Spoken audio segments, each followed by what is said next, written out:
Kale ampuliriza nkulamusizza nnyo nenkwebaza n'eyo gy'otuusizzaako engalo olunaku olwaleero. Nze AK Master emabega w'omuzindaalo okulabika nga nkutuusaako ensonga zonna munnange nga okwetoolola ssemazinga wa Africa kw'ossa ensi yonna nga bwe naggamba nti amawulire tubeera na mangi naye oba oli awo tusunsulamu ago golina okubeera nga omanya era ge tukutuusaako naawe n'osobola okubeera nga ogagabana naffe. Naye nga tunaba kubeera nga tweyongerayo n'obuwombeefu nja kukusaba vidiyo eno sooka ogiwe like ate munnange nga oli mpya nga gwe mulundi gwe ogusoose ku channel yaffe eno nkusaba sooka subscribing okoone ne kadde olwo vidiyo zibeere nga tezikusuba zonna ze tuteekayo mukwano gwange. Amawulire genkedde nako sige mawulire amalungi ennyo naye nga munnange oba oli awo olina okubeera nga ogategeera kubanga amawulire gasigala mawulire oba malungi oba mabi munnange gasigala nga mawulire. General Kaguta Museveni fena tukimanyi nti yabadde wali mu ggwanga eri America ku bugenyi obutongole oba ku bugenyi obuyite eno president wa America Joe Biden gye yamuyitira okubeera nga yeetaba mu ssaba mutabamiruka ayali amanyikiddwa nga US African Leaders Summit era bw'atyo yawedde bulungi. Naye nga munnange ebyo bitadde ku mabbali waneeno mu ggwanga eri America omukulembeze w'eggwanga gye yabadde waliwo akafubo akasookawo nga tanaba kubeera nga yeesogga Africa Summit ono eyali amututte nga ensonga enkulu. Naye nga ekyamwesoza akafubo munnange yali ki? Yali embeera eriwo mu bakungu mu Uganda munnange abakaligibwa Natti enkya n'eggulo. Omukulembeze w'eggwanga ono yatuuka n'okkuba amaviivi n'okwegayirira munnange ng'asaba abantu be basobole okubeera nga babattira ku liiso oba oli abo bajjeko Natti. Bino nno biddiridde okubeera nga omukulembeze w'eggwanga yasisinkana omukyala amanyiddwa nga Victoria Noland ono nga ye avunaanyizibwa ku nsonga z'ebyobufuzi mu ggwanga wali erya America munnange n'amutotolera ennaku akawonvu n'akagga abantu be mwe bayise okubeera nga batuukako awo era ono n'amusaba munnange amukwatirwe ekisa basobole okubeera nga bano babajjako Natti.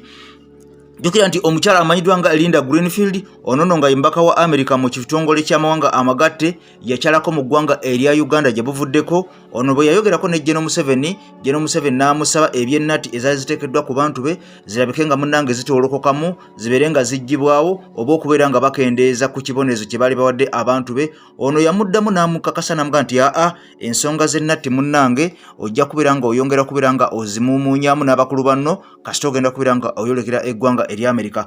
Kati bwabadde tebuli busa bw'atyo General Museveni n'ayolekera eggwanga eri America era munnange ono bwe yatuuse mu America ensonga gye yasoose okubeera nga akuba ku mmeeza yeeyo ey'okubeera nga munnange basajja be si bangi ate si batono nnyo kubanga lisiti weeri ewerako mulimu abantu nga General Kayihura oyo yakubwako Natti eggwanga eri America ne banywanyi be, mulimu General Sabiti Muzeeyi, mulimu Major General Peter Elweru, Major General James Sibirungi, omulamuzi Moses Mukiibi, omulamuzi Wilson Masalu Musene, Major General Abel Kandiho n'abalala lisiti sijja kugimalayo naye nga waliwo n'abalala.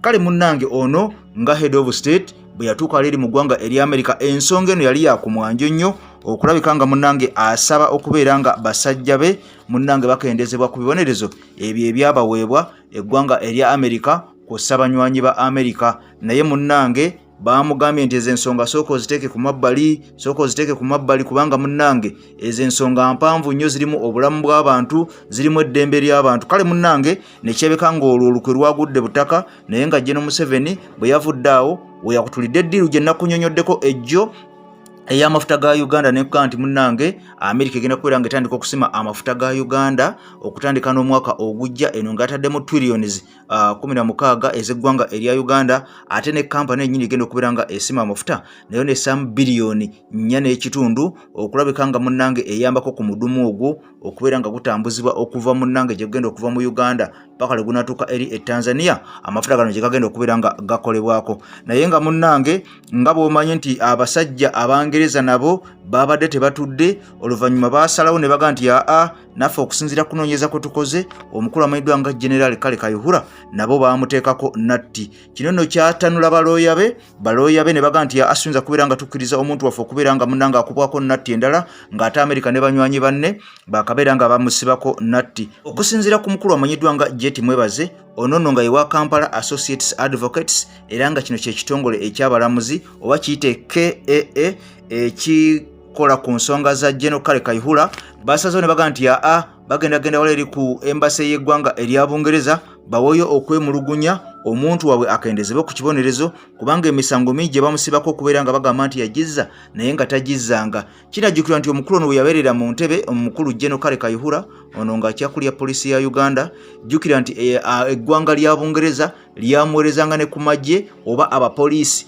n'abeera ng'akwatagana nabo n'ayongera okubeera ng'atendeka abapoliisi ab'eggwanga Uganda. Era kigambibwa nti ono yaweebwako ne ku mudaali okubeera nga generali asinze okubeera nga akola bulungi mu poliisi okwetoolola Afrika yonna. Naye munnange Abangereza bagamba nti nga bayita mu kitongole kyabwe ekya M15, kino nno nga kitongole kikessi, munnange bagamba nti omukulu ono alina emisango gye yazza mingi era bamaze kukola kunoonyereza kumala okulabika nga munnange bamussaako ennatti n'abeera nga takyasobola kubeera ng'akolera bizinensi zonna mu ggwanga erya Bungereza. Kababe baganda be, kababe baana be, abantu bonna bamulinako eŋŋanda munnange nabo baba tebakyakkirizibwa.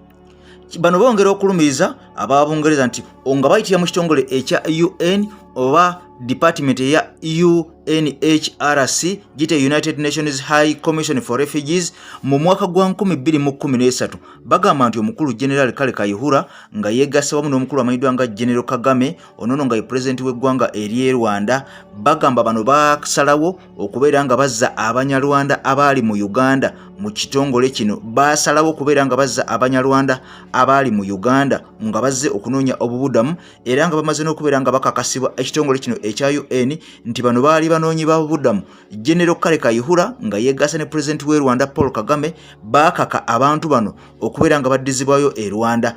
Ate nga etteeka limanyikiddwa ery'ensi yonna omuntu yenna nga anoonya bubudamu mu ggwanga eddala era nga amaze okubeera nga yeewandiisa n'awaayo n'okwemulugunya kwe, tokkirizibwa kumukwata kumuzza mu nsi gye yava, munnanga ayinza okubeera nga ono attibwa. Naye kigambibwa nti omukulu General Kayihura mu mwaka gwa 2013 nga yegasse ne General Kagame ow'e Rwanda baakwata abantu Abanyarwanda omwali Lieutenant Joy Mutabani onono ng'ali bodyguard w'omukulu amanyiddwa nga Paul Kagame, Joy Mutabani Lieutenant Mulamba, nga kuliko ne Jackson Karemera, nga kuliko ne Sergeant Innocent Kalisa. Ono Sergeant Innocent Kalisa yali asindikiddwa luvannyuma ng'asindikiddwa General Kagame okubeera nga ajja akwate Mutabani amuzze e Rwanda. Naye kigamba nti Sergeant Innocent Kalisa yali yasoma ne Mutabani era nga bamukwano, ono yalemererwa okubeera nga azzaayo mukwano gwe olw'emisango egyali gimuvunaana nti munnange ono yeegezaamu okwagala okuggyawo obulamu bwa pulezidenti w'e Rwanda. Wabula kigambibwa nti Sergeant Innocent Kalisa yali asula n'omukulu omunnamawulire amanyiddwa nga Charles Ngabire. Ono Charles Ngabire munnange yattibwa, ono naye bw'atyo yeekubira omulanga mu UN ne babeera nga bamuwa munnange obudamu. Naye kigamba nti nno omukulu ono amanyiddwa nga Joy Mutabani munnange yakukunulwa wali eri e Namugongo era yawambibwa n'atwalibwa bw'atyo ku Jinja Road Police Station nga bakozesa emmotoka eya Ipsum eyali UAK 552 munnange n'alabika nga atwalibwa ku kisaawe wali Entebbe n'akakibwa okulabika nga addizibwayo e Rwanda. Naye kigambibwa nti ono yasooka kwekwekako mu bitundu by'empigi eyo era poliisi n'ebeera nga emuwenja nga bayita mukulu eyali amanyiddwa nga Nixon. Ono yamuwenjayo wali eri empigi munnange omukulu ogenda okukakkana ne banne nga munnange bakakiddwa okulabika nga baddizibwa e Rwanda. Kale kino kiba kimenya tteeka mu kitongole kya UN era kigambibwa nti emisango gino mukulu Kayihura ajja kulwana nnyo okulabika nga agyetagguluzako kubanga eggwanga erya Bungereza terikwataganira ddala na kintu kiyitibwa human rights, eddembe ly'obuntu balitunuulira nnyo munnange, ebirala byonna obikola naye Bungereza kigambibwa nti ku ddembe ly'obuntu munnange awo bo bafiirawo. Kale ono yakaligibwako Natti eggwanga erya Bungereza era takyasobola kubeera ng'akolera bizinensi ze mu mawanga nga Bungereza n'amawanga gonna agalina omukwano ku ggwanga erya Bungereza. Kigambibwa nti ono abadde alina ebyobugagga bingi mu mawanga eyo ag'abakyeruppe ne bizinensi ez'enjawulo kossa ne banne bonna, naye munnange General Museveni yagezezzaako okulabika nga abalwanirira, naye Abamerika ne bamugamba nti ezo ensonga ogiro ziteeka ku bbali kubanga zirimu obulamu bw'abantu, zirimu okulinyirira eddembe ly'obuntu. Munnange sooka ozeesonyiwe. Yakanze kuba mavi, yakanze kwegayirira, abasajja ne basigala nga munnange bakyeremye. Okusinziira ku Jet Mwebazo ono nga ye looya akulembedde balooya bawolezza General Kale Kayihura agamba nti ensonga zino bagenda kulemerako era bagenda kuba basinkana General Kale Kayihura basobole okubeera nga bagaayagaayamu ku ki kye bayinza okukola okulabika ng'omuntu waabwe akendezebwa ku kibonerezo. Nze AK Master emabega w'omuzindalo ku lutimbe gaggadde olutimbe lwa AK TV okutuusaako wakawo yenna munange nkusaba video gimpera ekigalo ate ompyo subscribing tusobole okubeera nga tutambula nga ffenna nga sikuleka oba oli awo osobole okubeera nga ofuna amawulire. I sign out for now tukwatagane mu mwaka addako kanzije.